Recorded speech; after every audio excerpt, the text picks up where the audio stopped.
Last weekend, your garden finally looked exactly the way you wanted. You spent hours pulling every weed you could find, leaving behind clean flower beds and neat garden paths. For a moment, it felt like the battle was over.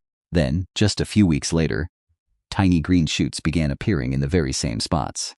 Most people assume they missed a few roots or simply need a stronger weed killer. But what if weeds were never the real problem to begin with? What if your garden has been quietly creating the perfect conditions for them to return all along? That's the first thing many Japanese gardeners learn to notice. Not the weeds themselves, but the environment that's inviting them to grow. And once you see your garden through that lens, you'll never look at weeds the same way again. After pulling every weed you can see, most of us feel the same small relief. Finally, the garden is under control. That is why seeing weeds return just a few weeks later feels so frustrating. The first thought is usually simple. Maybe I missed a few roots. Maybe the weed killer was not strong enough. Maybe next time I need to pull harder, dig deeper, or spend more time out there. It sounds reasonable, but experienced gardeners often look at weeds very differently. To them, weeds are not always the first problem to solve. They are more like a signal that the garden is offering conditions weeds love. Think about an empty patch of soil. No one plants weeds there. No one waters them carefully or gives them attention. And yet, after a little time, green growth appears anyway. That tells us something important. Weeds do not need an invitation. They only need the right environment. Sunlight reaches bare soil. Moisture stays after rain or watering. There is open space with little competition from other plants. And beneath the surface, weed seeds may already be waiting. This is the part many homeowners overlook. In many gardens, weed seeds have been sitting in the soil for months or even years. They do not disappear just because you remove the leaves above the ground. They are simply waiting for the right moment. So when weeds come back, it does not always mean your garden has created something new. It often means the same old conditions are still there, giving those seeds another chance. That is why two gardens right next to each other can have the same weather and similar soil, yet completely different weed problems. The difference is not always who works harder. Sometimes, it is how each garden is managed, and that is what many Japanese gardeners notice first. Before asking how to remove the weeds, they ask what is giving the weeds an advantage over the plants they actually want to grow. That question leads us to the most important principle in the entire video. If there is one principle that explains why weeds keep coming back, it is this. Nature does not like empty space. What looks like a clean, tidy patch of bare soil to us looks like an opportunity to nature. And weeds are often the first plants to take advantage of it. In ecology, many weeds are known as pioneer species. They grow quickly, produce enormous numbers of seeds, and are remarkably good at adapting to different environments. They are not bad plants. They have simply evolved to colonize open ground before almost anything else. That is why pulling every visible weed can sometimes create the exact conditions weeds prefer.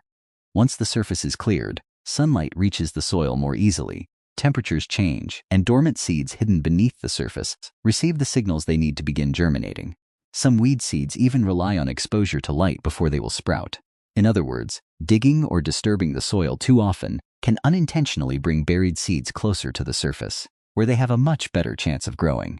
It is one of those gardening paradoxes that many people only discover after years of experience. Another important thing to notice is that weeds almost always appear where desirable plants have not yet established an advantage. If sunlight reaches the soil, if there is plenty of open space, and if nothing is competing for water and nutrients, weeds will gladly fill that gap. But as healthy plants mature, spread their leaves, and naturally shade the ground, weeds have fewer opportunities to get started. This is a perspective commonly seen in many Japanese gardens. Rather than treating weeds as enemies to be eliminated, experienced gardeners often see them as indicators. They reveal where the balance of the garden has not yet been established. Instead of asking, "How do I kill every weed?" they ask, "Why is my garden giving weeds the opportunity to grow in the first place?" That single shift in perspective changes everything. Once you understand that weeds are responding to conditions instead of randomly appearing, you stop fighting the symptoms and begin improving the environment itself. And that is exactly why the most effective long-term solutions rarely begin with a bottle of weed killer. They begin with learning to observe the garden differently. Once you understand that weeds thrive because the environment favors them, your entire approach to gardening begins to change. The goal is no longer to remove every weed that appears. Instead, the goal is to create a garden where the plants you want have a stronger advantage than the weeds you do not. That may sound like a small difference, but it completely changes how you solve the problem. The first thing to look for is bare soil. After pulling weeds, many people feel satisfied when they see clean, exposed earth. Ironically, that bare ground is exactly what countless dormant weed seeds have been waiting for. Sunlight reaches the surface without obstruction, moisture remains after rain or watering, and there is little competition from surrounding plants. In many cases, that is the perfect recipe for another wave of weeds. Rather than leaving the soil exposed, consider covering it with organic mulch such as shredded bark, wood chips, compost, or fallen leaves, depending on the needs of your garden. Mulch does not magically eliminate weeds, but it blocks much of the sunlight that many weed seeds rely on for germination. It also helps stabilize soil temperature, reduces moisture loss, and creates conditions that favor the plants you intentionally grow, instead of the ones you constantly remove. This is a perfect example of changing the environment instead of fighting the symptom. Another important factor is plant spacing. Many gardeners believe that giving every plant as much open space as possible will always produce healthier growth. While good air circulation is certainly important, leaving large areas of exposed soil between plants often gives weeds exactly what they need to establish themselves. Experienced gardeners usually aim for balance. They allow enough room for healthy growth while encouraging mature plants to naturally shade the soil. As the garden canopy develops, less sunlight reaches the ground, making it much harder for weed seeds to germinate. The objective is not to overcrowd your plants, but to let the garden gradually become its own defense system. Watering habits also play a surprisingly important role. When the entire garden is watered evenly every day, your flowers, vegetables, shrubs, and weeds all receive the same invitation to grow. In many situations, watering closer to the root zone of desirable plants is a far more efficient strategy than soaking every inch of exposed soil. This approach not only conserves water, but also reduces opportunities for weed seeds in unused areas to sprout. That is one reason drip irrigation has become so popular among experienced gardeners. It is not simply because it is modern or convenient. It delivers water exactly where it is needed while avoiding unnecessary moisture in places where weeds would happily take advantage of it. One more habit worth reconsidering is excessive soil disturbance. It is tempting to reach for a hoe every time you notice a few small weeds. But frequent cultivation can actually bring buried weed seeds closer to the surface, exposing them to light and creating another cycle of germination. This does not mean you should never cultivate your soil. It simply means every action in the garden has consequences beneath the surface that are not immediately visible. Perhaps the most interesting lesson from Japanese gardening is the habit of observing before acting. Instead of immediately grabbing a tool, many gardeners first spend a few moments looking carefully at the space. Where are the weeds growing? Are they appearing only in sunny areas? Are they concentrated in compacted soil? Do they show up after heavy rain or after frequent watering? Are they competing with weak plants or filling empty spaces? Questions like these reveal patterns that are easy to miss when the only goal is to remove what is visible. This is the difference between gardening through routine and gardening through observation. Once you begin reading the signals your garden is giving you, every weed becomes information instead of frustration. It tells you something about light, moisture, soil conditions, or plant competition. And when those underlying conditions begin to change, the weed population often changes with them. You may still pull weeds from time to time, but you are no longer trapped in the endless cycle of pulling, waiting, and pulling again. Instead, you are gradually building a healthier garden that naturally becomes less welcoming to weeds year after year. One of the biggest surprises in gardening is that most weed problems are not caused by a lack of effort. They are often caused by putting a great deal of effort into the wrong things. The harder we try to eliminate every visible weed without understanding why it appeared, the easier it becomes to repeat the same cycle year after year. The first mistake is expecting a completely weed-free garden. It sounds like a reasonable goal, but nature simply does not work that way. In almost every garden, countless weed seeds already exist in the soil, waiting for the right conditions. The objective is not to create a garden where weeds never appear again. The real objective is to create a garden where weeds are no longer able to dominate. That small shift in expectation changes everything. Instead of feeling frustrated every time a new weed appears, you begin measuring success by how much less time and effort the garden demands over the course of an entire season. The second mistake is waiting until weeds become a major problem before taking action. A tiny seedling with only a few leaves is easy to remove and has not yet developed an extensive root system. Leave it alone for several weeks, however, and the situation changes completely. The roots grow deeper, the plant competes more aggressively for water and nutrients, and in many cases it begins producing seeds that will create the next generation of weeds.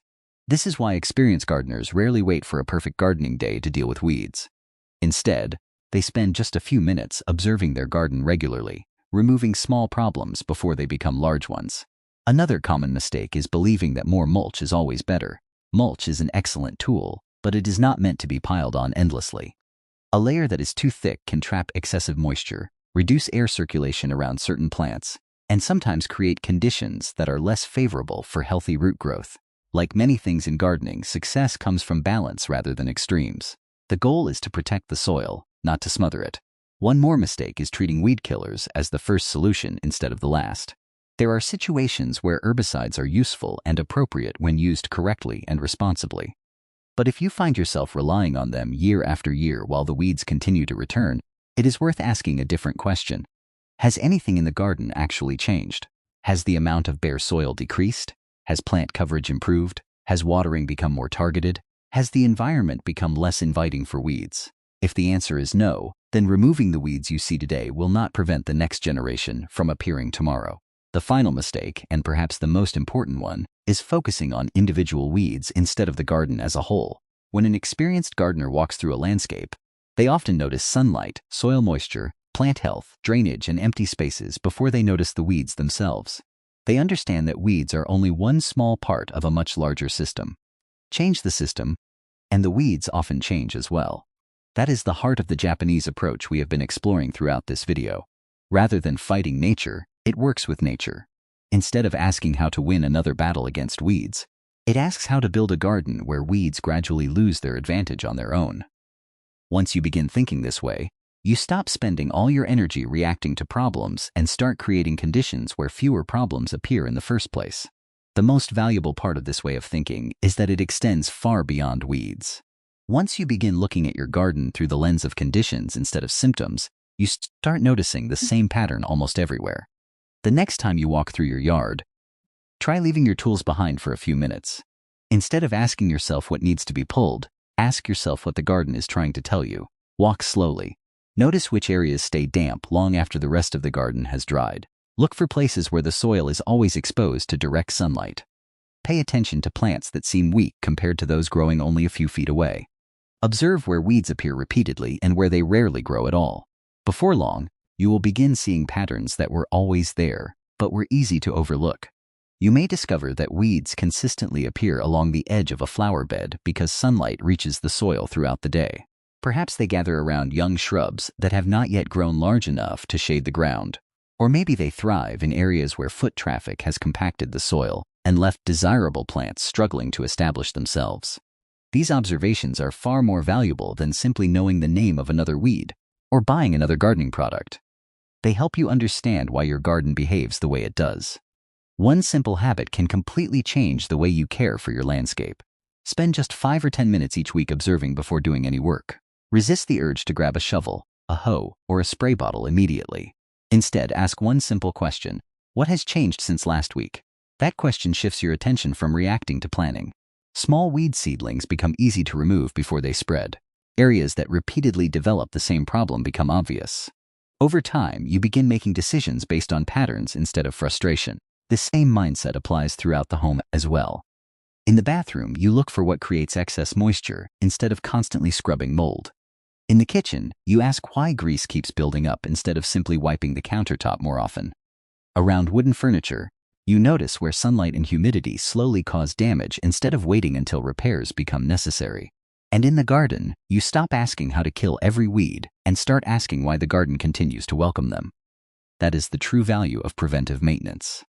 It reduces the amount of work by changing the conditions that create the work in the first place. The next time you notice a weed pushing through the soil, you may not see it as an enemy anymore. Instead, you might see it as a message. A reminder that somewhere in your garden, the conditions still favor weeds over the plants you truly want to grow. Perhaps there is too much bare soil, too much sunlight reaching the ground, or simply an opportunity that nature has been quick to fill. Once you begin asking, why are weeds succeeding here, instead of, how do I get rid of them, you have already started thinking differently. And that shift in perspective is the real lesson behind the Japanese approach we've explored today. It is not about finding a miracle trick or a perfect product. It is about observing more carefully, understanding the natural processes at work, and making small changes that continue paying off season after season. Those changes may not transform your garden overnight, but over time they can reduce the amount of work your garden demands while creating a healthier, more balanced landscape. In the end, the healthiest gardens are not the ones that fight nature the hardest. They are the ones that learn to work with it.